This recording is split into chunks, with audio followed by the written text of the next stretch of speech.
selamat malam. Apa kabar Moms and Dad semuanya? Baik-baik ya, semoga pada sehat dan siap untuk mengikuti webinar kita malam hari ini. Pertama-tama, perkenalkan nama saya Asyanti dari Dokter Anakku. Tadi kita sama-sama melihat video tentang dokter anakku ya. Dokter Anakku memang ingin selalu memberikan tips dan informasi seputar kesehatan anak agar para moms bisa lebih yakin dan bisa merawat si kecil dengan baik. Dan malam ini kita angkat topik yang mudah-mudahan bisa menjawab kegalauan moms and dads ya. Ini kita rangkum dari DM-DM yang kita terima karena moms suka bingung gitu ya. Kalau anaknya demam bagaimana? Kalau anaknya ruam bagaimana? Kalau anaknya batuk pilek bagaimana? Nah, di sini kita hadirkan Dokter Aisyah Fikritama, spesialis anak untuk menjawab pertanyaan-pertanyaan moms ya. Dan sebelumnya beliau juga akan memaparkan materi yang menjelaskan penyakit-penyakit ini sebetulnya apa dan bagaimana cara mencegahnya dan lain-lainnya sebelum menjawab pertanyaan-pertanyaan.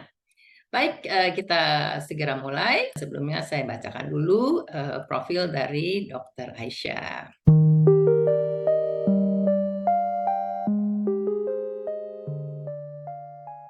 Oke, Assalamualaikum warahmatullahi wabarakatuh. Selamat malam, Moms and Dad semuanya. Perkenalkan, saya Dr. Aisyah Fikritama, spesialis anak, seperti yang sudah disampaikan, perkenalkan oleh Bu Asyanti ya, sebagai moderator. Nah, malam hari ini kita akan membahas tentang beberapa penyakit yang sering dialami oleh si kecil. Nah, malam hari ini kan malam minggu ya, daripada kan libur nih, makanya kita menggali ilmu belajar bersama-sama. Oke, kita langsung mulai aja ya. Buat Mom and Dad yang mungkin belum follow saya, boleh follow saya di @Dr. Aisyah Fik dan @ngobrol sehat, karena saya hampir setiap hari upload konten tentang kesehatan anak. Oke, pertama kita bahas dulu nih tentang imunitas atau daya tahan tubuh.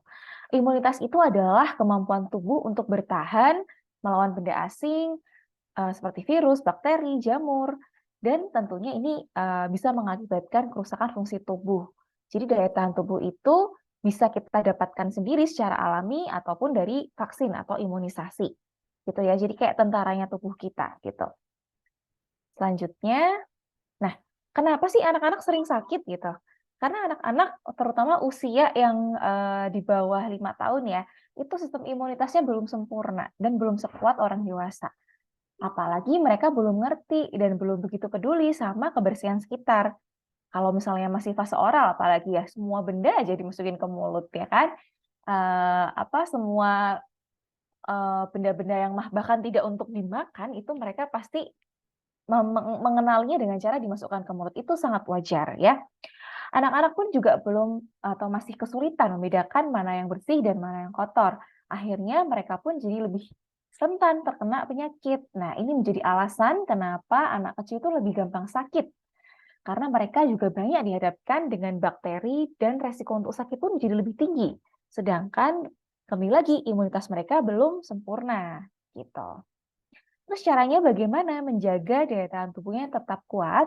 Yang pertama, makan makanan yang bergizi, istirahat yang cukup, olahraga teratur, dan mengelola stres. Nah, kalau mengelola stres ini, kalau pada anak yang usianya masih 2 atau 3 tahun tuh seringkali tantrum ya. Nah, tantrum itu kan sebetulnya adalah cara supaya mereka tuh mengkomunikasikan apa yang mereka inginkan gitu. Cuman kan karena mereka nggak bisa ngomongnya, akhirnya mereka kayak asal marah aja gitu. Nah, kalau udah lebih gede, udah usia sekolah, biasanya mereka sudah tahu apa yang mereka inginkan. Nah, ini malah cenderung ke stres kalau misalnya ada masalah gitu.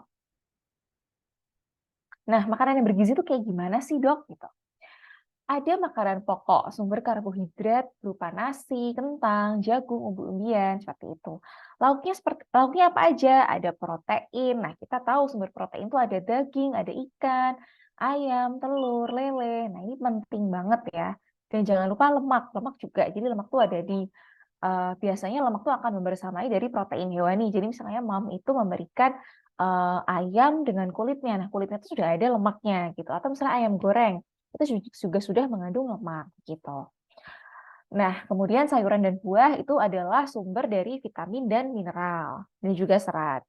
Jangan lupa untuk minum air putih sebanyak 8 gelas sehari. Tapi ini disesuaikan sama usianya ya. Jadi kalau yang segini sih yang udah anak yang lebih besar ya. Kalau misalnya masih fase-fase MPASI nggak boleh terlalu banyak air putih. Nah, makanan nabati utuh seperti buah-buahan, sayur-sayuran, kacang-kacangan, biji-bijian, ini bagus ya, bagus kaya akan antioksidan yang juga antioksidan itu gunanya untuk melawan radikal bebas. Berarti dia berfungsi untuk melawan penyakit, gitu. Pastikan kebutuhan cairannya terpenuhi.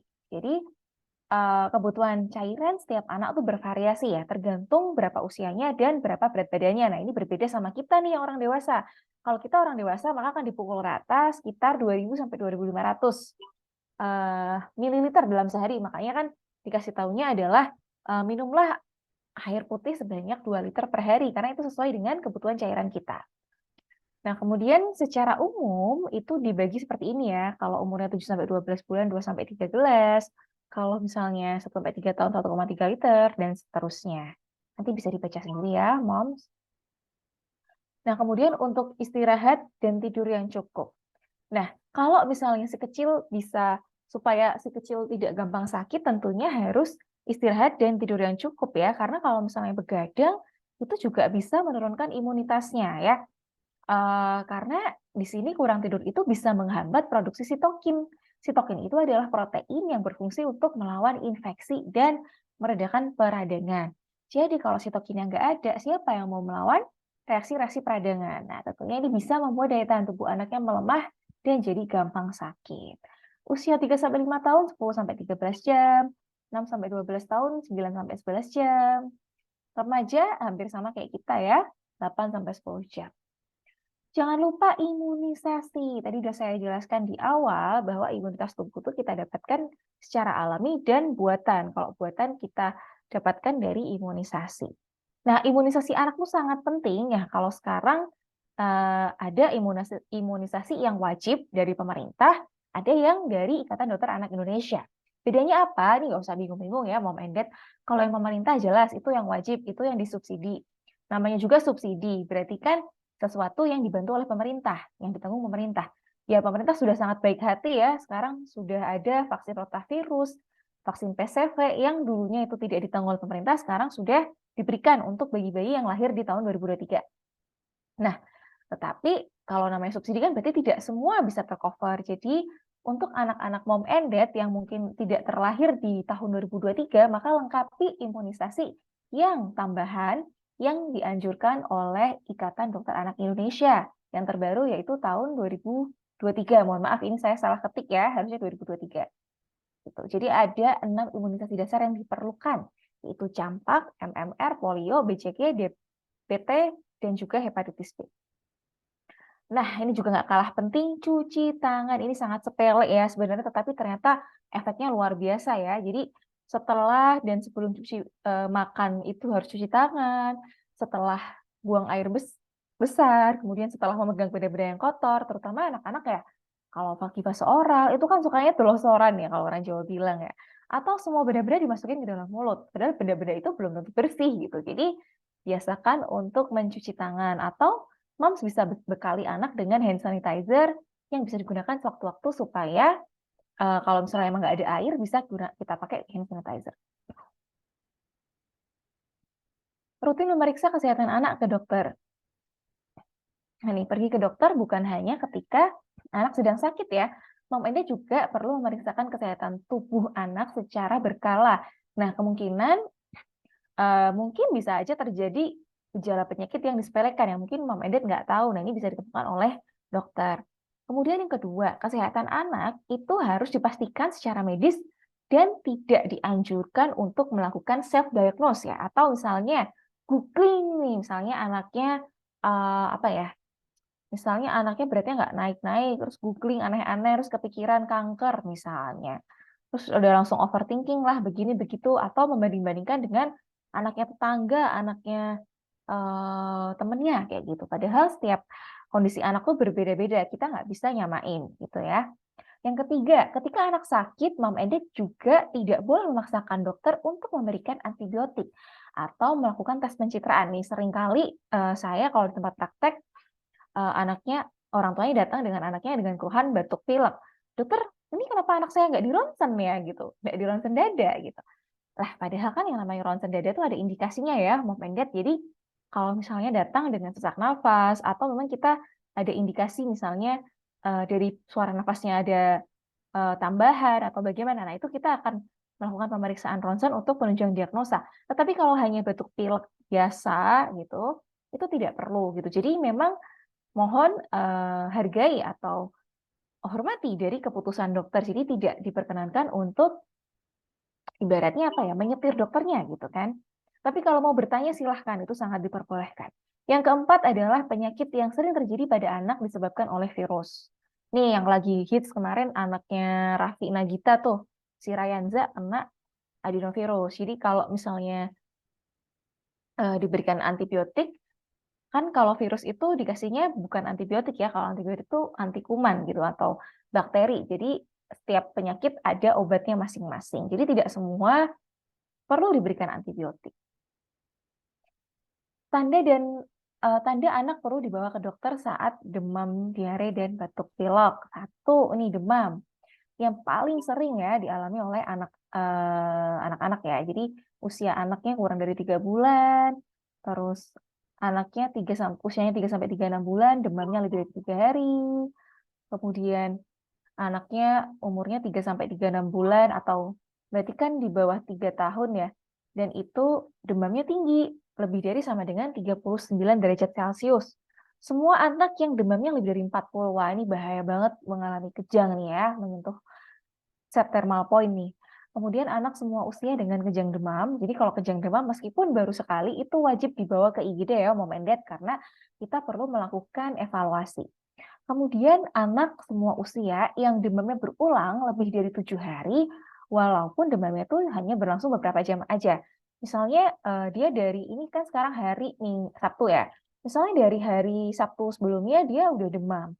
Terus sempat membaik karena diberikan paracetamol. Ya iyalah ya, dikasih paracetamol pasti menurun. Tetapi besoknya muncul lagi lah. Berarti dia belum sempat sembuh demamnya karena dia membaik dengan paracetamol dan itu berlangsung sampai Sabtunya lagi gitu. Artinya sudah 7 hari lebih atau minggunya misalnya sampai minggunya. Nah, itu berarti kita harus bawa ke dokter gitu. Ada sesuatu yang terjadi sama anaknya. Nggak bisa Mom and Dad tangani sendirian ya. Kemudian anak semua usia dengan penyakit kronik ya seperti jantung, kanker, lupus, penyakit ginjal. Nah, ini tentunya kalau misalnya Mom and Dad punya anak atau yang seperti ini ya dengan penyakit kronis, lebih was-was ya tentunya kalau misalnya terjadi sesuatu mending-mending segera bawa ke IGD. Dan anak yang demam disertai ruam biasanya disebabkan oleh virus. Nah, kalau kayak gitu tadi berarti segera bawa ke dokter ya atau ke IGD. Kemudian ini tips kalau penanganan demam di rumah. Pakaikan baju yang ringan dan nyaman. Jadi jangan dipungkep, jangan dibungkus pakai selimut ya. Jangan dikasih baju wol kayak gitu ya. Nanti panasnya nggak bisa keluar. Kemudian berikan cairan ekstra, bisa mengatasi demam anak. Menyuapi anak dengan makanan yang lunak, tawarkan makanan lunak sesering mungkin, tapi jangan maksa mereka untuk makan ya. Saat sakit, biasanya anak jadi menurun nih nafsu makannya. Jadi mereka juga nggak bisa makan banyak-banyak. Yang penting kita tawarkan, yang penting dia mau makan, tetapi jangan dipaksa gitu ya. Kemudian mandikan atau basuh badan anak dengan air yang hangat. Nah ini sering salah kaprah di Mom and Dad ya. Kalau misalnya sakit malah nggak dimandiin gitu. Padahal mandi itu sangat bagus ya untuk membersihkan badan, kuman-kumannya juga akan rontok gitu ya. Kemudian pastikan anak cukup tidur. Tidur yang cukup salah satu caranya dengan tidur yang cukup itu adalah salah satu cara upaya untuk meningkatkan imunitas tubuh ya. Saya tadi sudah sebutkan ada tidur, makan, olahraga, itu semuanya bisa meningkatkan imunitas tubuh. Nah, ini demam pada anak yang kurang dari 6 bulan. Hal yang perlu diwaspadai, apa aja nih? 1, tidak nafsu makan, atau misalnya kalau masih usia menyusu ya, 0 sampai 6 bulan ya, dia nggak mau nyusu gitu.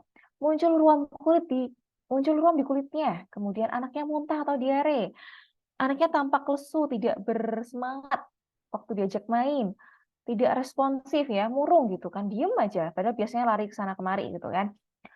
Kemudian sesak nafas ataupun kejang.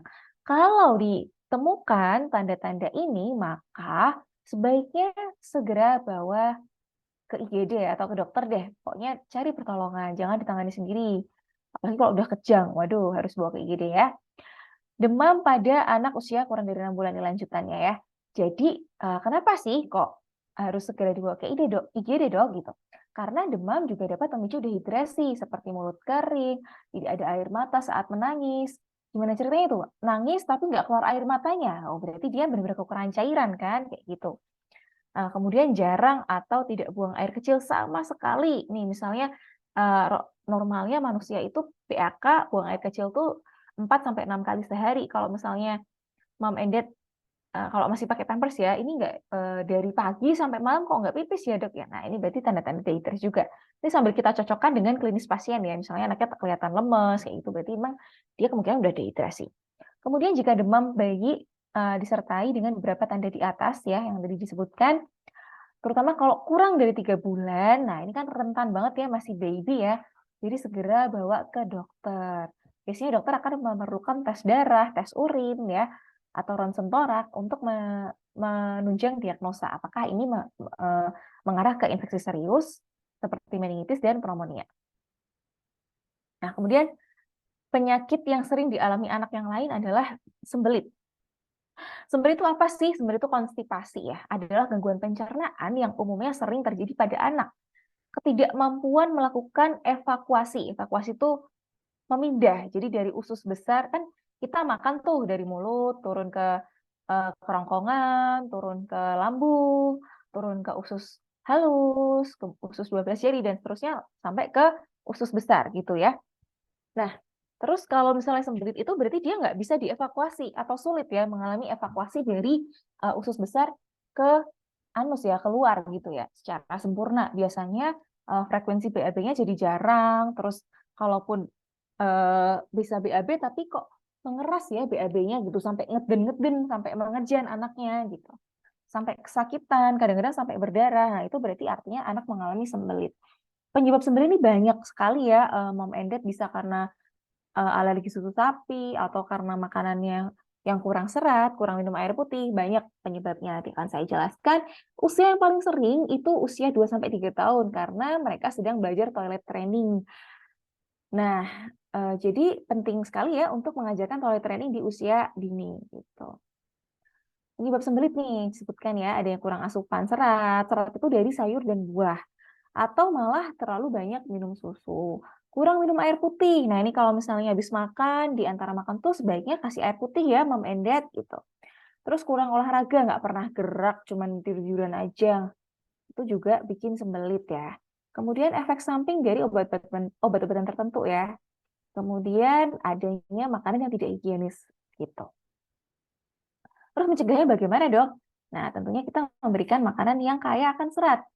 Misalnya apa ya, ya semua buah-buahan dan sayur-sayuran.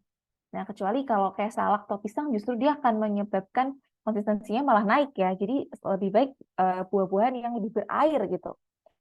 Dan pencegahannya bisa dengan cara banyak minum atau memenuhi kebutuhan cairan tubuh. Misalnya kalau anak-anak kan tergantung ya, variatif sekali tergantung usia dan berat badannya. Kalau yang udah usia remaja 12 sampai 18 tahun tuh rata-rata kita pukul rata ya 1,5 liter sampai 2 liter gitu.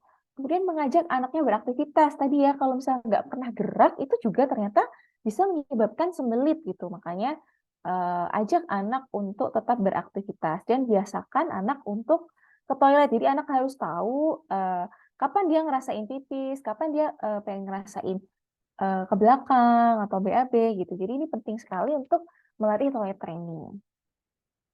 Ruam, tadi disebutkan ya, salah satu kondisi yang harus dibawa ke rumah sakit adalah ruam. Ruam itu adalah reaksi kulit yang disebabkan oleh banyak hal, seperti reaksi kontak dengan iritasi kulit, reaksi obat, infeksi, atau adanya reaksi alergi. Pemicunya berbeda-beda, ini tergantung dari penyebabnya. Nah, misalnya riwayat gigitan kutu, kalau gigit kutu atau serangga itu bisa jadi merah ya, tomcats misalnya. Kemudian penggunaan antibiotik tertentu, wah ini bikin alergi nih, gitu. Peran lingkungan, imunisasi yang menjadi pemicu ruam. Berarti kan reaksi anafilaktik juga atau alergi ya, sama aja ya. Oke, next. Ruam itu ruam itu adalah kemerahan gitu loh, Mas. Jadi ruam itu macam-macam ya. Ada ruam yang cuman kemerahan aja, tapi dipegang tuh rata, ada yang benjol, ada yang berair, kayak cacar air gitu ya. Eksim dermatitis atopi ya. Kemarin anaknya si Atta Halilintar tuh sama Aurel, ya Aurel si Amira tuh kena eksim ya, dermatitis lumuralis, kemudian erythema multiforme dan sebagainya. Ini adalah bentuk dari ruam gitu. Kemudian orang tua harus terbiasa dengan ruam ini. Banyak yang terlihat sama sehingga sulit didiagnosis yang secara tepat. Karena itu jangan main tebak-tebakan, mending konsulin ke dokter spesialis anak untuk mendapatkan solusi dan perawatan yang terbaik. Karena masa kanak-kanak adalah waktu di mana anak kerap kali mengalami ruam. Cara mencegah ruam akibat kulit yang panas, hindari melakukan aktivitas yang banyak mengeluarkan keringat. Sebaiknya tidak berolahraga berat ketika cuaca sedang panas dan lembab nih seperti sekarang ini ya. Dan banyak minum air. Kemudian cara mencegah ruam kulit akibat dermatitis kontak. Jadi dermatitis kontak itu misalnya anak itu alergi terhadap besi misalnya. Terus dia main di kursi besi. Nah, ini bisa jadi merah-merah gitu. Jadi hindari bahan-bahan yang menyebabkan alergi, misalnya sabun, kosmetik, pewangi, perhiasan, tanaman gitu ya. Atau misalnya anaknya tuh alergi terhadap gelang emas, tapi dikasih gelang atau kalung emas ngecap deh gitu. Maka disarankan untuk menjalani tes alergi supaya tahu sebetulnya anaknya itu alerginya sama apa sih gitu. Dan segera bersihkan kulit setelah terkena bahan-bahan penyebab alergi. Dan jangan lupa untuk gunakan pelembab. Iya. Ya, oke. Lanjut ya, tanda anak perlu dibawa ke dokter untuk pilek. Jadi pilek itu adalah penyakit yang sering diderita oleh anak, bayi dan anak. Seringkali penyebabnya adalah virus ya, jadi makanya itu gampang menular dan ini bisa sembuh 7-10 hari. Oleh karena itu, sebaiknya ditunggu dulu ya, memendet ya. Kemudian apa yang harus dilakukan nih di rumah? Bersihkan lendir di hidung sekecil, berikan nasal saline spray gitu. Gunakan humidifier. Kita tahu polusi udara sekarang parah banget ya. Kemudian berikan banyak cairan pada anak. Kalau masih bayi, kasih ASI ya, atau sufor untuk membantu melonggarkan lendirnya. Gitu ya. Kemudian tanda anak perlu dibawa ke dokter saat demam, diare, dan batuk pilek. Ya, kalau misalnya batuk, itu sebenarnya juga bisa sembuh sendirinya. Tetapi kalau misalnya batuknya udah mengganggu sampai bikin grog-grog atau misalnya sampai muntah, sampai bikin dehidrasi, sebaik-baiknya emang dibawa ke dokter aja. Batuk yang membutuhkan perhatian adalah batuk berdahak yang sangat mengganggu karena bayi dan anak kecil tuh belum bisa mengeluarkan dahaknya. Nah, tapi batuk kering juga nggak bisa diabaikan. Karena, ini kalau dulu ya, ini slide yang dulu sih sebenarnya. Karena kita udah jarang banget ya ada COVID ya. Sejak ada imunisasi COVID, vaksin COVID tuh kita jadi lebih kebal ya. Jadi jarang ketemu sama batuk COVID. Kemudian batuk jika anaknya berusia di atas 1 tahun. Coba kasih 1/2 sampai 1 sendok teh madu ya, Mom and Dad ya, untuk mengatasi batuk. Kenapa? Karena di dalam madu ini mengandung antioksidan. Antioksidan ini baik untuk melawan radikal bebas gitu ya. Kemudian tinggikan posisi kepala supaya membantu mengurangi hidung sumbat. Dan jauhkan dari asap yang bisa mengiritasi seperti asap rokok dan kendaraan. Jadi kalau misalnya di rumah ayahnya atau eyangnya atau omnya ngerokok, itu kalau bisa ngerokoknya jangan di dalam rumah. Pun kalau di luar rumah itu nempel di baju sebenarnya ya polutannya, tapi ya paling tidak langsung ya udaranya. Oke, tanda anak perlu dibawa ke dokter saat demam, diare, batuk, pilek. Ini yang sekarang diare ya. Diare itu sebenarnya bukan penyakit yang harus dikhawatirkan, asalkan orang tua bisa menjaga anak itu tidak dehidrasi. Jadi kalau mengalami tanda-tanda diare lebih dari 3 hari, usia di bawah 6 bulan, ingat ya, kalau usianya di bawah 6 bulan dan diare sebaiknya dibawa ke dokter. Kalau di bawah 6 bulan. Tapi kalau di atas 6 bulan masih bisa lebih tenang gitu ya. Kemudian ada yang muntah darah, warnanya hijau atau kuning, muntahnya lebih dari 2 kali, dan dia nggak mau makan minum sama sekali, demamnya lebih dari 40, dan BAB-nya bercampur darah. Itu wajib dibawa ke IGD. Ya, oke, ini sudah saya sebutin ya. Intinya anak pilek kurang dari 3 bulan, nafasnya cepat, produksi urinnya menurun, artinya shock ya. Kemudian demamnya terus menerus, pileknya nggak membaik gitu. Jauhi pantangan ya. kalau bisa setiap kali anak demam tuh diberikan obat paracetamol untuk menurunkan demam. Tapi kalau acetaminophen atau ibuprofen itu tidak dianjurkan ya untuk usia 6 bulan ke bawah. Dan jangan berikan obat batuk pilek yang dijual bebas kepada anak di bawah usia 2 tahun. Jadi sebaiknya diberikan obat yang sudah dikonsultasikan ke dokter spesialis anak. Dan jangan pernah memberikan aspirin kepada anak karena ini bisa berakibat trombositopenia ya, atau menurunkan angka trombosit. Ya terakhir nih kecacingan. Kecacingan ini Mama Dit pasti tahu ya bahwa pemerintah itu ada program pemberian obat cacing setiap 6 bulan sekali. Nah, ini diberikan terutama pada anak-anak yang berusia 5-10 tahun. Meskipun bisa diatasi dengan pemberian obat cacing, tetapi jika tidak dilakukan tindakan pencegahan, kemungkinan infeksi cacing ini bisa terulang kembali. Apa aja gejalanya? Biasanya nih dia garuk-garuk terus nih di anusnya, karena kan cacingnya ada di sekitar situ. Dan biasanya pada malam hari. Bahkan kalau yang cacing kremi itu ya, itu bisa keluar tuh dari anusnya gitu. Bisa ya bentuknya kayak gini nih. Gitu ya, mengerikan. Kemudian gelisah atau tidak nyaman saat tidur karena sering menggaruk di sekitar anus. Jadi kalau garuk-garuk anus, tangannya terus gini pakai buat makan malah makin-makin nih, makin tambah ya. Atau misalnya apa namanya? Jalan-jalan nggak pakai sandal, main di sawah, cacingnya bisa tembus tuh dari permukaan kulit ya. Adanya kemerahan atau iritasi di sekitar anus, anaknya sering merasa sakit perut ya, nggak nafsu makan, jelas ya, tambah kurus. Karena kan nutrisi yang dia serap dari makanan tuh malah disedot sama cacingnya gitu. Kapan mau gendutnya ya kalau kayak gitu ya. Terus caranya mencegah cacingan gimana dok? Cuci tangan, lagi-lagi cuci tangan, pakai alas kaki kalau keluar rumah, selalu pakai pakaian yang bersih, gunting kuku secara teratur nih, jangan sampai kukunya anak-anak hitam-hitam ya, Mom and Dad, itu tempat bersemayamnya telur-telur dari cacing itu ya, dan konsumsi obat cacing secara rutin ya, 6 bulan sekali ya minimal. Gitu. Oke, udah selesai. Waktu dan tempat saya kembalikan ke moderator ya. Silakan Bu Ashanti. Oke. Iya. Wah, Mam Sendets, terima kasih banyak Dokter Aisyah. Mam Sendets, ini lengkap sekali ya ininya Dokter Aisyah, materinya bisa dijadikan handbook kayaknya ya. Iya, iya. Handbook yang siap untuk dibuka anytime ada gejala yang ini yang Betul. dilihat oleh Mam Sendets. Sekali lagi terima kasih banyak dokter.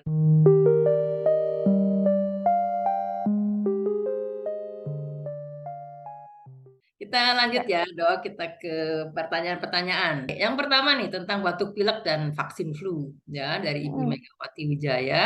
Ini untuk cucunya yang sudah usia 3 tahun ya. Oke. Kenapa akhir-akhir ini cucu saya sering batuk pilek padahal sebelumnya tak pernah, Dok. Lalu yang kedua, adakah makanan yang harus dihindari atau harus vaksin flu? Berapa kali jika vaksin flu dalam 1 tahun sekali cukup nggak, Dok? Gitu. Oke. Ya, Itu ya. ini sepertinya dokter ya. Tadi saya lihat nama username Iya dokter loh. betul dokter. Oh iya, iya, iya, ya. Oke. Terima kasih banyak Dokter Megawati Wijaya yang bertanya untuk cucunya ya. Semangat sekali ya. Cucu memang nomor 1 ya.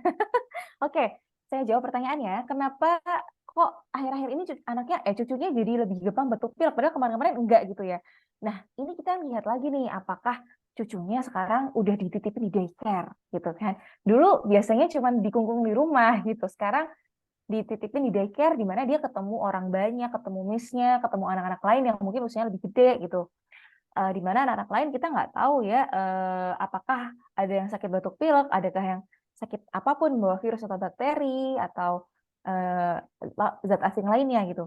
Nah, kalau misalnya benteng pertahanan tubuh dari si kecil itu nggak kuat, apalagi mungkin nutrisinya juga nggak bagus, ini kan di sini saya nggak tahu ya, apakah dia gizi baik atau gizi kurang, atau bahkan mungkin bagaimana lah gitu kan, karena sebetulnya daya tahan tubuh tuh banyak yang mempengaruhi. Tadi udah saya jelasin di awal ya, nanti ada di slide gitu.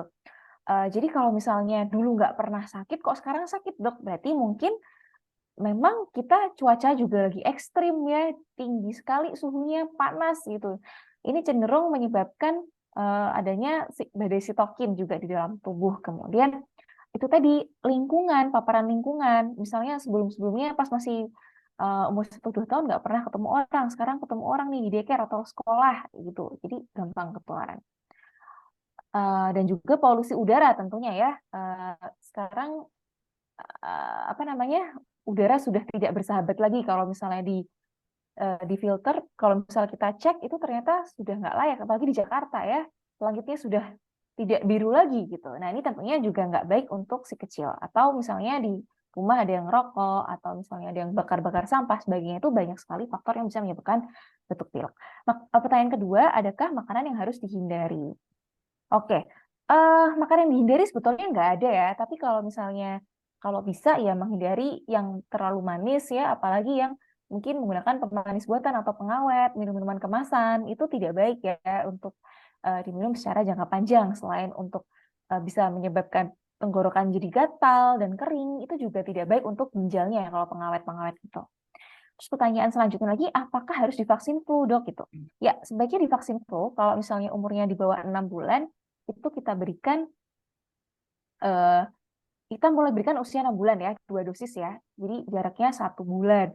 Kalau usianya udah di atas 8 tahun, itu cukup 1 dosis influenza, vaksin influenza. Saya pun, kita pun semuanya, kebetulan saya kemarin habis umroh. Nah, itu saya vaksin influenza, saya ulang ya setelah beberapa tahun nggak vaksin. Dan itu alhamdulillah ngefek banget ya. Jadi ketika yang jamaah lain tuh pada kehabisan suara ya, sampai nggak bisa ngomong tuh, suaranya benar-benar habis. Itu saya masih baik-baik aja gitu. Waktu di pesawat juga yang lain pada batuk-batuk berjamaah, alhamdulillah saya baik-baik aja. Itu menunjukkan betapa imunisasi itu sangat-sangat penting dan berharga. Nah, bagaimana ceritanya kalau dulu belum ada penemu vaksin COVID ya? Mungkin kita sampai sekarang masih lockdown gitu. Kan kasihan banget juga ya. Sekarang udah nggak ada COVID nih. Kita mau lepas masker santai-santai aja, mau di luar ruangan, mau di dalam ruangan, itu serba, itu semuanya karena siapa? Karena vaksin ya. Berterima kasihlah kepada peneliti-peneliti yang menemukan vaksin. Semoga terjawab ya, Dokter Mega, Bu Asyanti. Terima kasih. Ya, terima kasih dok, sangat menjawab sebetulnya. Ini berkaitan juga dengan batuk pilek nih dok. Lanjutannya, Ibu Vicky dari Ponorogo, anaknya usia 5 bulan, batuk dan pilek itu kan sering terjadi sama anak saya. Tapi sejauh apa sih sebaiknya batuk pilek itu dibiarkan saja atau segera diberi obat atau bahkan Oke. dinebulasi? Oke, oke. Terima kasih pertanyaannya dari Bu Vicky dari Ponorogo ya. Anaknya usia 5 bulan. Nah, kalau masih bayi nih, rasanya sayang ya mau kasih obat-obatan kayak gitu. Cuman kita lihat lagi nih, batuk pileknya tuh sampai mengganggu aktivitas atau enggak. Misalnya dia kok sampai jadi muntah, sampai nggak mau nyusu gitu kan. Karena kan anak kecil, satu, imunitasnya belum sempurna. Biasanya nanti dia juga jadi nafasnya digrok-grok juga, saluran nafasnya masih sempit. Terus dia nggak bisa batuk. Dia tuh nggak punya refleks batuk yang efektif. Jadi dahaknya tuh cenderung ditelan lagi gitu.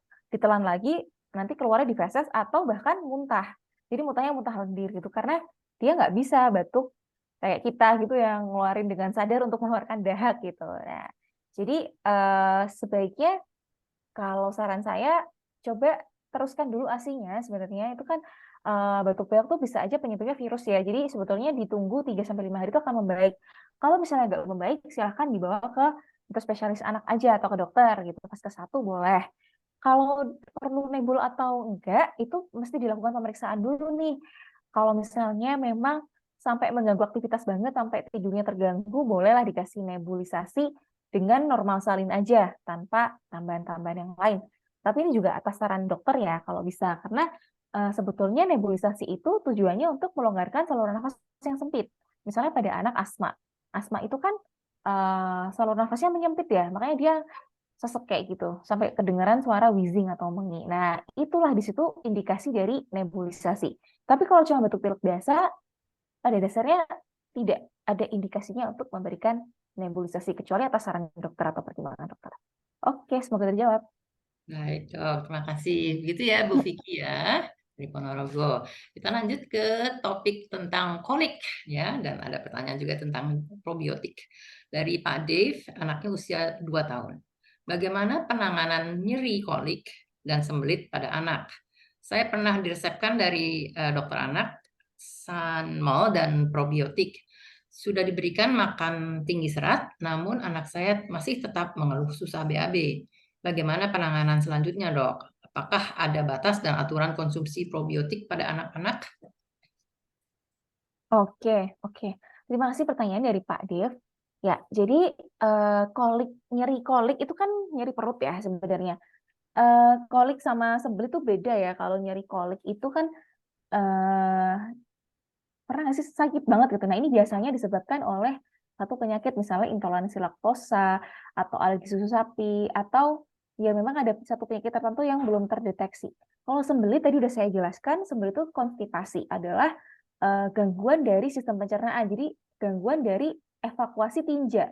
Jadi feses yang kalau kita makan itu kan pasti akan dicerna oleh sistem pencernaan, itu nanti akan jadi ampasnya jadi tinja atau feses.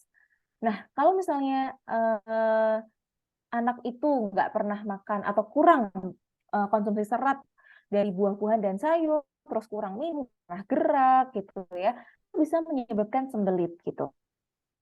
Jadi Bapak Dev sudah mengatakan kalau tinggi serat Ya, namun masih tetap mengeluh susah BAB. minumnya mungkin juga nggak pernah bergerak Kurang gerak gitu. ya. Jadi dibantu dengan itu ya, apa pijat-pijat I love you dan juga gerakan kaki ya. Pak Dev ya. Jadi kalau misalnya anak yang sembelit padahal udah makan banyak serat, coba dievaluasi lagi apakah air putihnya udah cukup. Jadi air putih itu disarankan bukan terus tiap hari tiap kali ngapain air putih ya. Jadi air putih itu kalau habis makan atau di antara makan tuh minumlah air putih. Kemudian tambah geraknya. Kalau misalnya nggak pernah bergerak itu juga jadi sembelit ya. Makanya tadi betul ada pijat I love you yang disebutkan Bu Ashanti. Kemudian boleh ditambahkan probiotik. Jadi probiotik ini gunanya untuk menyeimbangkan jumlah flora normal di usus manusia. Jadi seperti itu. Nah, kalau misalnya masih sembelit juga, dievaluasi lagi nih, apa jangan-jangan susunya yang menyebabkan sembelit. Jadi ini mesti dievaluasi penyebabnya apa. Jadi tidak bisa kita memikirkan cuman diobatin aja gitu. Jadi makannya apa, itu juga harus dipikirkan. Penggunaan probiotik itu sebetulnya tidak berbahaya ya, tidak ada patokan khusus, pedoman khusus sampai hari keberapa. Kayak kalau zinc gitu kan kalau habis diare disarankan 10 hari ya karena revitalisasi usus. Tapi kalau kayak lactobacillus, acidofil itu tidak ada patokan khusus tapi biasanya diberikan 3 sampai 5 hari begitu dan sambil melihat klinisnya apakah perbaikan atau tidak. Seperti itu ya. Itu ya nomor 2. Oh ya udah saya jawab ya. Tadi. Oke. Udah. Jadi yang tadi konstipasi itu atau sembelit dilakukan sebisanya dari udah minumnya seratnya oke, minumnya dipastikan itu sesuai dengan yang untuk anak-anak itu anak 2 tahun dan berat badan tertentu ya ada patokannya. Tadi ada ya di materi dokter ya kalau nggak salah ya, asupan cairan yang cukup Benar ada. usia Betul, dan ada. kilogram. Lalu dipijat bayi atau itu kalau tetap tidak ada bagaimana? Mengevaluasi Kalau tetap tidak, makanan dan lain-lainnya itu ya, bersama kalau dengan dokter atau tetap gimana? nggak bisa, Mm. jadi kalau tetap nggak bisa, baru nanti kita bisa gitu, yang bisa mendorong fesesnya untuk keluar. Jadi tetap nggak bisa ke dokter, ya. Ya, Habis kalau itu, nggak bisa silakan ke dokter, maka dokter akan memberikan obat pelunak tinja atau obat yang untuk mendorong feses untuk keluar gitu, memberikan laktulose. Atau mungkin memang ada penyebabnya, misalnya alergi susu sapi kah, jadi sembelit, ada penyakit megakolon kongenita ya. Oke, semoga menjawab ya Pak Dev. Oke. Oh ya, kembali ke sembelit tadi ya. Kalau serat itu untuk 2 tahun ke atas ya. Kalau anak di bawah 2 tahun atau di bawah 1 tahun ya, yang serat itu jangan jangan banyak-banyak justru ya dok ya. Betul, betul. Hanya diperkenalkan aja, Bu Ashanti. Jadi Di boleh bawah 1 tahun apa di bawah 2 tahun ya dok? di bawah 1 tahun nggak apa-apa. Sebenarnya kayak 6 bulan tuh MPASI boleh dikasih pisang ya, tapi jangan banyak-banyak, secukupnya Ya. aja gitu. Mm-mm. Jadi Jadi secukupnya aja. Oke. bawah 1 tahun secukupnya aja ya. Mm-mm. Oke, Ya. sekarang ke diare. Masih ada pertanyaan nih. Ibu Anisha Andriani dari Bandung, anaknya usia 2 tahun. Pertanyaannya, 2 bulan yang lalu anak saya hampir 1,5 bulan diare, tapi sempat sembuh dok. Udah dites feses sama tes Mm-mm. darah dok, hasilnya infeksi virus, Dok. Kebetulan anak saya nggak sempat divaksin rotavirus. Apakah penyebabnya itu, Mm-mm. Dok? Nah, Oke. sekarang berat badannya di bawah standar. Baiknya gimana nih? Apa harus dikasih sufor kalori tinggi? Oke, terima kasih pertanyaannya. Kok nggak disebutin beratnya berapa ya? Iya sayang ya. Tapi di bawah Mm-mm. ini ke standar. Ya, tapi kalau misal 1,5 bulan diare agak serem juga sih. Betul. Diare diare kronis. Ya, jadi gini ya, Mam. Sebenarnya saya jadi penasaran sih kok bisa tahu kalau virus dari mana ya? Mungkin karena epidemiologinya aja memang sering sih anak Habis tes usia di darah, Dok. bawah. Habis tes Kenapa? habis tes feses sama tes darah. Dari situ dia ketahuan infeksi virus. Nggak, nggak bisa, harus PCR itu, nggak bisa. Jadi Oke. kemungkinan besar tes tes feses itu cuman oh ini nggak ada bakterinya nih, ini nggak bukan mengarah ke diare disentri atau diare amubiasis yang penyebabnya bakteri semua gitu kan. Berarti selain itu kemungkinan besar diagnosis bandingnya adalah rotavirus gitu. Karena dari usianya kan 2 tahun tuh, makanya bisa ke situ. Cuman kalau misalnya akibat rotavirus jarang ya sampai bikin diare kronis ya sampai 1,5 bulan. Definisi diare kronis kan lebih dari 2 minggu gitu. Nah, ini mungkin ada yang salah nih, jangan-jangan ada di susu sapi nih anaknya gitu kan, makanya diare terus. Coba nanti dievaluasi lagi ya, Mam gitu. Terus BB-nya sekarang di bawah standar. Nah, di bawah standar itu masuknya ke apa? Gizi kurang atau gizi buruk? Atau cuma masih gizi baik tapi turun berat badannya, mungkin maksudnya mamahnya. Karena kan kalau anak itu sakit pasti berat badannya turun dong gitu. Jadi sebetulnya itu bukan satu hal yang perlu dikhawatirkan. Pasti akan naik lagi kok ketika dia sudah pulih gitu.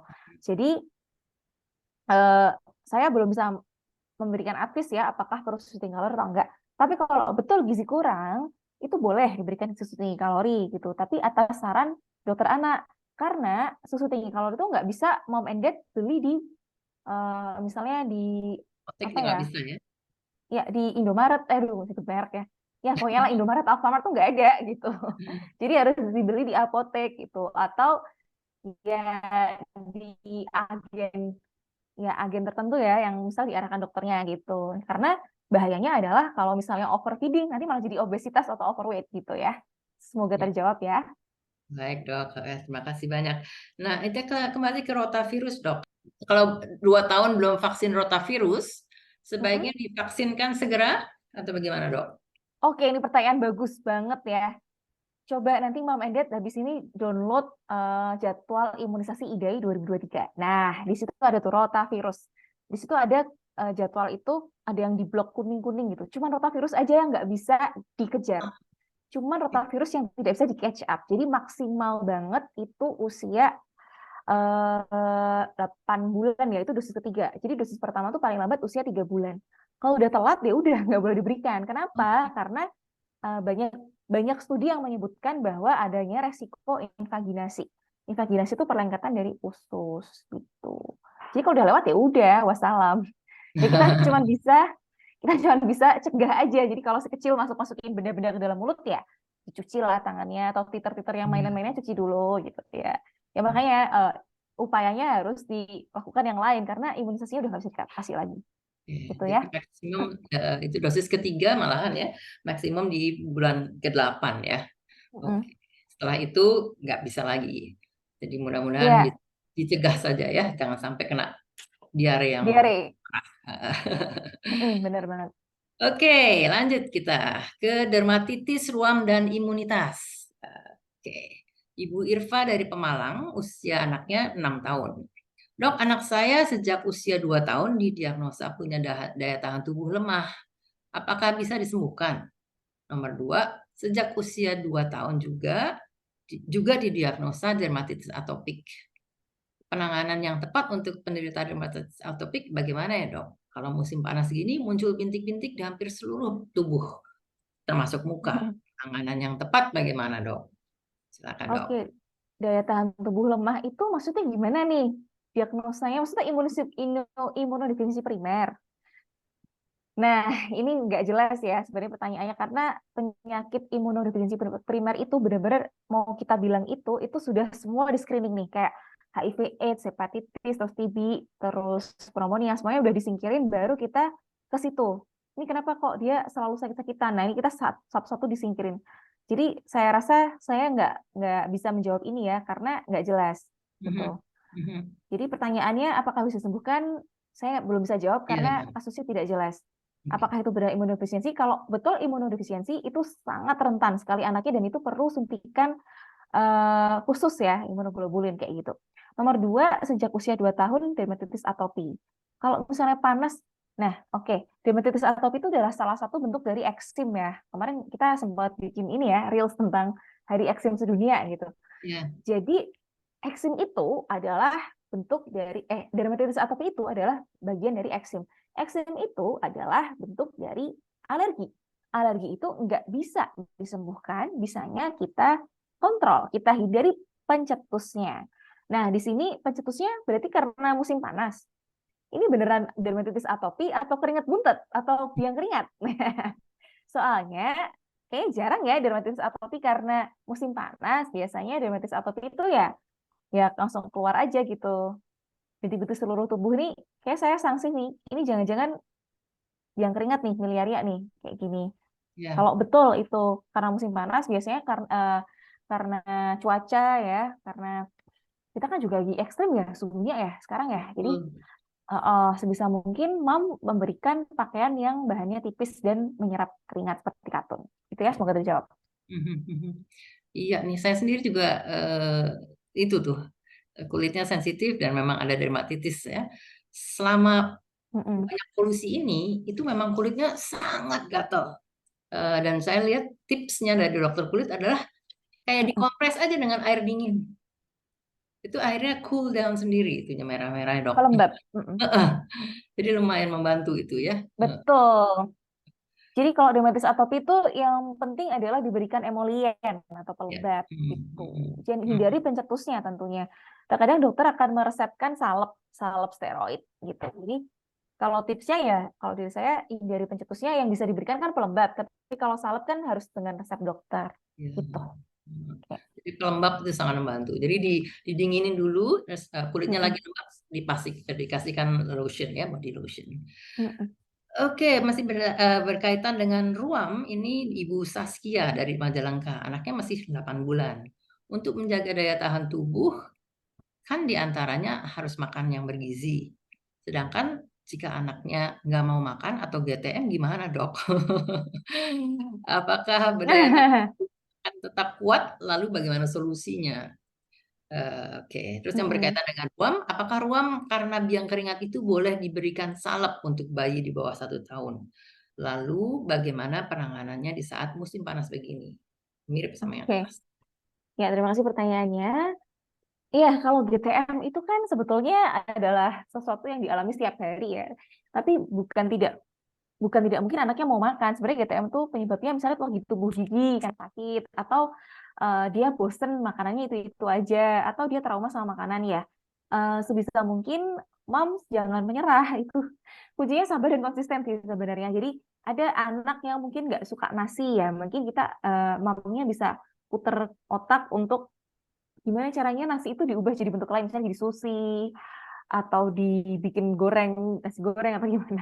Emang gitu ya. Jadi tetapi gini, GTM itu nggak akan berlangsung selamanya kok. Paling hanya 1 minggu atau 1 bulan, dan itu bisa ditangani gitu sebenarnya. Jadi itu nggak akan sampai bikin jadi nggak sampai gizi kurang kayak gitu. Makanya ini ya pentingnya untuk menerapkan aturan pemberian makan. Sebenarnya GTM itu bisa terjadi kalau feeding rules-nya nggak tepat gitu. Seringkali saya kalau pasien-pasien yang datang dengan keluhan, anak saya nggak mau makan dok, nah itu setelah saya telaah lagi ternyata feeding rules-nya nggak tepat. Misalnya terlalu banyak kasih susu, terlalu banyak kasih camilan. Jadi perbaiki dulu aturan pemberian makannya ya.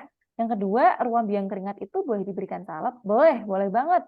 Kasih yang mengandung zinc oxide gitu. Saya nggak bisa sebut merek nih di sini. Iya. Pokoknya cari lotion yang ada kandungan zinc oxide-nya karena itu bagus untuk mengurangi inflamasi.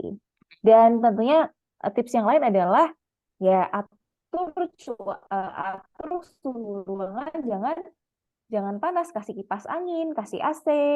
Terus misalnya bajunya si bayi ya Jadi bajunya jangan yang ini ya, baju yang keras gitu yang nggak bisa nyerap keringat tuh juga bikin biang keringat loh gitu. Jadi bajunya kalau misalnya anaknya emang sangat sangat sumuan tuh apa ya? Sangat gerah gitu, kasih aja singlet aja kalau di rumah. Itu mungkin ya saran saya. Oke. Oke, Dok, terima kasih. Saya akan lari ke bawah nih, ada yang menarik juga nih. Eh, ini tidak di grup, tapi langsung dia live. Namanya Risa dari Ambarawa, Semarang. Anaknya 1 tahun. Tadi sembelit kita bahas, diare udah kita bahas. Sekarang kembung, Dok. Bagaimana mengatasi kembung, Dok? Makannya sedikit dan ketika maaf kentut itu disertai pup yang Mm. encer 2 sampai 3 kali. Apakah termasuk diare, Dok? Atau penanganannya bagaimana? Mengatasi kembung. Jadi kembung itu kan akibat dari banyaknya udara yang masuk ke dalam perut. Nah, biasanya nih kalau habis nyusuin itu jangan lupa disendawakan. Kalau udah umur setahun kan udah bisa gerak-gerak ya, ya berarti sebisa mungkin apa ya? Kayaknya kalau anak 1 tahun jarang ya sampai kembung. Kalau misalnya kembung kebanyakan air mungkin ya. Kalau misalnya kentut disertai pup yang encer 2 sampai 3 kali. Nah, diare itu definisinya kembali lagi adalah peningkatan frekuensi ya dan perubahan konsistensi. Nah, sekarang sehari biasanya frekuensinya berapa kali, Mam? Misalnya adik biasanya 3 kali sehari BAB-nya dengan konsistensinya lembek. Biasanya lembek atau keras. Sekarang jadi cair. Terus frekuensinya meningkat, berarti itu masuk ke diare. Tapi kayaknya kalau cuman 2 sampai 3 kali aja, pup encer tuh gimana definisinya? Apakah lebih banyak airnya atau ampasnya? Atau lembek aja? Kalau lembek aja sebenarnya belum masuk ke, kita katakan ke diare. Intinya adalah perubahan konsistensi dan peningkatan frekuensi. Untuk mengatasinya adalah ya berarti atur lagi pola pemberian makannya, jangan terlalu banyak air juga gitu ya. Terus bisa diberikan probiotik dan juga zinc untuk tata laksana diarenya. Dan pola hidup bersih sehat. Kemudian pertanyaan kedua tentang cacingan. Kalau muncul tanda garuk-garuk pantat hingga pernah ada lecet, gimana penanganannya? Nah, ini mau bisa periksakan paling paling jelas itu adalah periksa feses atau tinja. Di dalam tinjanya tuh ada telur cacingnya atau enggak gitu. Atau misalnya ada loh kasus yang pasien saya tuh ada cacingnya, bener-bener keluar cacingnya dari pantatnya. Itu udah jelas cacingan. Kalau itu beneran keluar Hmm. cacing nggak loh, ngeri banget kan? Nah, kalau udah Hmm. kayak gitu harus segera dikasih obat cacing gitu ya. Kalau misalnya cuma garuk-garuk pantat, belum tentu sih mah, belum tentu itu cacingan, bisa aja tuh ruam yang lain gitu. Penanganannya jelas diberikan albendazole atau komantrin lagi pirantel pamuat gitu ya. 6 bulan sekali. Sebenarnya itu udah masuk program pemerintah loh. Jadi pemerintah tuh ngasih dengan gratis dan cuma-cuma vitamin A, obat cacing gitu. Obat cacing juga termasuk ya, gratis di puskesmas Mm-mm. ya, Dok ya. Gratis, Setiap, gratis. setiap bulan apa, Dok?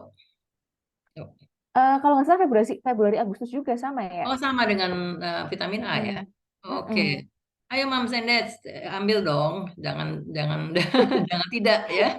Sayang sekali kalau tidak. Oke, siap. Oke, berikutnya kita lari ke atas lagi nih. Atas ada yang seru soalnya. Pertanyaan tentang obat nih, Dok. Mm-mm. Dari Adik Fitria Riau, anaknya 10 bulan. Bagaimana tanggapan dokter tentang orang yang bilang sakit dikit jangan dikasih obat gitu. Dan kedua, apakah efek obat dapat mengkebalkan virus atau bakteri pembawa penyakit kalau sudah biasa dikasih obat berlabel merah? Berlabel merah yang harus pakai resep dokter maksudnya ya. Iya. Oke, oke, ya. Ini Tapi soalnya agak soalnya tricky apotek ya suka jawabannya ada ya. yang Mungkin nakal, ini Dok. dikasih tahu mertuanya atau orang tuanya gitu. Halo, halo. Ya, oke. Iya. Jadi jangan dikasih obat ya. Benernya, ada benernya. Karena kan tadi saya jelasin ya di awal tentang batuk pilek atau pilek lah ya. Pilek itu kan kebanyakan adalah infeksi virus. Kalau virus tuh nggak melulu harus dikasih obat, karena kan itu self-limiting disease ya. Jadi bisa sembuh sendiri gitu, tergantung dari tahan tubuh kita gitu. Jadi kalau misalnya daya tahan tubuhnya bagus, ya udah akan sembuh sendiri, tinggal ditunggu aja gitu. Tapi kalau emang udah ganggu banget, ya jangan dibiarin aja dong, Mam. Kasihan anaknya atuh. Kalau misalnya sampai lemes-lemes, udah sampai batuknya udah jekuk-jekuk, udah sampai muntah-muntah, ya jangan juga mau dipaksain sampai kapan gitu ya. Kemudian apakah pemberian obat itu bisa menyebabkan penyakit? Nah, ini tergantung ya. Nah, ini makanya kalau diberikan resep antibiotik itu nggak boleh sembarangan ya. Seringkali saya tahu beberapa kasus orang-orang itu ngambil ke apotek dikasihlah antibiotik sama oknum tertentu gitu, Iya. tanpa resep dokter. Nah, terus habis itu minumnya juga nggak ala kadarnya. Baru minum 2 tablet udah berhenti. Nah, ini yang menyebabkan munculnya penyakit baru. Jadi kebal, jadi imun. Jadi besok kalau dikasih regimen yang sama, dia nggak akan mempan gitu. Kita harus kasih yang lini berikutnya. Artinya gini, contoh gini ya, ada tentara tubuh kita mau ngebom, udah dibom, eh, bomnya belum selesai, masih ada yang hidup. Nah, yang hidup itu akan jadi lebih kuat dan membentuk tentara perlawanan yang baru. Nah, ketika tentara kita mau ngelawan, udah tambah kuat mereka, kalah deh kita. Berarti kayak gitu ya. Jadi itu Gitu benar ya. ya. Oke, Bu Eh, Asyanti, halo, ya. Ya, aku boleh jawab pertanyaan ini apa dari tuh? Bu Melia Istighfaroh nih dari Surakarta. Boleh Aku silakan. jawab ya. Aku bacain ya. Ya. Anaknya usia 1,5 tahun, 5 tahun. Dok, anak saya tipe anak yang gampang tertular penyakit, padahal sudah minum vitamin, misalnya batuk dan pilek. Apakah pola makan atau terapi yang perlu dilakukan agar tidak mudah tertular, apalagi saat ini banyak anak-anak yang sakit? Ya, ini sebenarnya pertanyaan yang bersama sih sama yang sebelumnya ya. Jadi, eh, zaman sekarang itu memang dulu pas era COVID kan di rumah terus ya, mom anaknya baru lahir tuh yang 1,5 tahun baru aja lahir ya mestinya ya. Jadi nggak pernah terpapar sama virus dan bakteri dan polusi udara segala macam ya sehat-sehat aja. Nah sekarang jadi gampang tertular penyakit. Kalau saran saya sebaiknya dilakukan imunisasi influenza, PCV gitu dan imunisasi lain yang mungkin belum diberikan. Terus hal yang lain adalah pastikan asupan nutrisinya tercukupi, istirahatnya cukup, gitu ya. Gitu. Jadi kalau misalnya yang gampang batuk pilek itu memang harus dievaluasi lagi apakah ada yang kurang nih dari benteng pertahanan tubuhnya. Kalau perlu ya imunisasi. Itu aja sih simple. Karena Iya. kalau mau nggak sakit ya berarti jangan disekolahin, taruh di rumah aja gitu. Tapi kan itu bukan solusi gitu kan. Jadi sebaiknya berikan imunisasi dan pastikan makanannya tercukupi. Jadi bukan bukan vitamin saja ya. Jadi makanan dan imunisasi. Ya. Mm-mm. Hmm. Benar, bukan vitamin aja. Ya, Pak. Ya, Ini juga menarik nih tadi ada tentang konsultasi ke dokter. Di makalah dokter kan bilang anak-anak harus dibawa ke dokter untuk kontrol gitu ya. Jadi dia bertanya, Ibu Resti dari Bandung nih, anaknya 4 bulan. Pergi ke dokter itu kan bukan hanya saat anak sakit, tapi juga pas sehat untuk kontrol. Biasanya tapi dokter bertanya, ada keluhan apa? Nah, untuk tujuan pemeriksaan saat sehat, apa yang harus disampaikan ke dokter ya dok? oke. Jadi ke dokter itu nggak harus pas anaknya sakit loh. Iya, Imunisasi memang. kok harus nunggu sakit. Mau Mm-mm. imunisasi harus sehat loh, gitu kan. Terus kalau misalnya berat badannya kecil nggak naik-naik misalnya. Padahal anaknya baik-baik aja kesannya. Anaknya nggak batuk pilek, anaknya nggak demam, cuman berarti nggak naik-naik dok, stuck gitu. Terus harus nunggu sampai kapan? Gitu loh. Jadi bawa aja ke dokter. Pasti ya jawab aja. Keluhannya apa, Mom? Kenapa? Atau misalnya kenapa, Mam? Gitu. Ada apa? Ya jawab aja. Apa yang Mam keluhkan? Apa yang Mam pikirkan? Anak saya ini loh, dok, kok nggak mau makan ya, dok ya? Gitu kan juga itu sebuah masalah kan. Sebenarnya tujuannya Mom datang ke dokter kan pasti ada masalah dong. Gitu. Anak saya nggak mau makan, dok. Anak saya kok nakal ya, dok, suka tantrum. Itu kan sebuah masalah. Nggak harus sakit dong. Mm-mm. Tantrum juga boleh dikonsultasikan. Berarti gangguan Iya, perilaku juga misalnya sesuatu. Atau anak saya kok nggak bisa jalan ya dok? Itu apa sakit kan? Ya enggak toh. iya. Jadi Maksudnya anaknya belum bisa ngomong. Kan juga nggak sakit sebenarnya. Jadi kita perlu ngobrol dulu nih sama mamahnya. Penyebabnya apa gitu. Nggak bisa ngomongnya karena memang gangguan bicara. Jadi nggak masalah ke dokter dalam kondisi sehat, secara kasat mata itu gitu. Jadi Mams jangan ragu-ragu ya Halo, ke halo, dokter. Mams and Dads jangan ragu-ragu ke halo. dokter gitu ya. Maksudnya memang benar tidak harus sakit ya, tapi itu kalau mesti di bawah 6 bulan biasanya akan ada rutin imunisasi ya dok ya anyway ya. Tapi di luar imunisasi, Mom Sanders juga bisa datang untuk seperti tadi mengutarakan, oh ternyata anak saya makannya susah gitu. Jadi diskusikan dengan dokter anaknya nggak apa-apa gitu. Jadi memang tidak harus penyakit yang dibahas ya dok ya, tapi Betul, betul. masalah perkembangan, masalah Betul. kesulitan dalam apa ya menangani Makan. tantrum, tentang makan, Mm-mm. pola asuh dan lain-lainnya. Itu welcome loh, apa dokter anak nggak apa-apa loh. Jadi Mom Sanders jangan Mm-mm. terlalu apa kok Mm-mm. kayaknya saya Masalah menyusui juga tuh Mbak Shanti. iya tentang Ya menyusui kan, juga. masalah menyusui. Mm, mm. Iya. Jadi nggak Jadi apa-apa. masalahnya ibunya juga ya, kalau masih newborn ya biasanya. Mm-mm. Tuh. Ya, oke. Oke dok, kayaknya kita sudah hampir semua pertanyaan Udah kali ya. yang berhubungan dengan topik kita malam ini ya. Jadi Mm-mm. mungkin dokter bisa menutup dengan take home message apa saja nih jadi poin-poin yang Mom Sanders perlu ingat selain memegang Oke, makalah dokter ini sebagai handbook. oke. Ya, penutup ya berarti ya. Ya, Oke, silakan. Mam Edat semuanya. Terima kasih sudah menyimak ya. Nanti bisa dipelajari lagi dari slide saya. Jadi intinya adalah anak itu akan lebih sering mengalami batuk pilek yaitu emang karena cuaca ya kalau saat ini. Kalau misalnya lebih gimana ya dok kalau anak saya batuk pilek gimana biar nggak sakit ya imunisasi lah. Kemudian evaluasi lagi kira-kira udara di sekitarnya tuh bersih atau kotor. Kalau ternyata bapaknya ngerokok ya gimana mau nggak batuk-batuk gitu. Jadi evaluasi setiap penyebab yang bisa memungkinkan menjadi penyebab anak itu batuk pilek misalnya. Atau siapa tahu imunisasinya masih kurang. Atau misalnya tadi diare sampai ada tadi yang 1,5 bulan ya. Coba cek lagi apakah susunya cocok atau enggak. Siapa tahu alergi susu sapi. Atau ternyata emang belum rotavirus ya. Jadi lagi-lagi imunisasi ini penting banget gitu. Dan selalu terapkan pola hidup bersih sehat dimanapun, kapanpun. Jadi mau usia berapapun, terapkan cuci tangan sebelum dan sesudah makan, setelah buang air besar, begitu ya.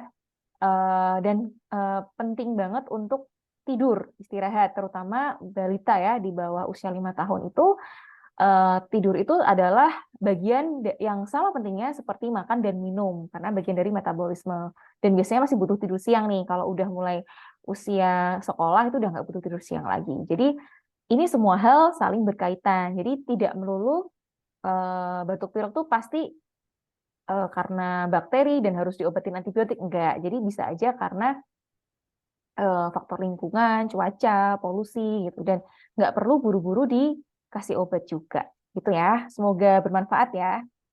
Baik Ya dok. silakan Bu Ashanti. Ya, terima kasih banyak dok. Oke, atas tips-tipsnya pada Mom Sanders. Mom Hmm. Sanders, semoga semua yang kita hadirkan malam ini bermanfaat. Sebelum kita sudahi acara ini, kita foto bersama yuk dok untuk kenang-kenangan. Mom Oke, Sanders. ayo, ayo. Oke, kita foto sekarang ya. Oke, 2 kali ya. 1, smile. 2, 3. Berikutnya saya akan share event dokter anakku yang akan datang. Oke. Minggu ini kita akan ada IG Live tentang toilet training ya. Dan ini juga ada kaitannya dengan ISK yang berulang. Jadi ini penting sekali untuk Moms and Dads ikuti ya dengan dokter Ina Rosalina dari Bandung. Berikutnya ada, oh ya, ini ada special webinar ini khusus untuk para bidan. Kita hadirkan Profesor Dr. Rinawati, spesialis anak konsultan, dan Dr. Objin Muhammad Haikal, spesialis Objin, dan Ibu Bintang Petralina ya sebagai narasumber. Ini bila Mam Sendes punya teman-teman bidan diajak ya untuk join cek linknya di IG dokter anakku. Berikutnya tentang IG Live yang akan datang juga tanggal 26 hari Kamis.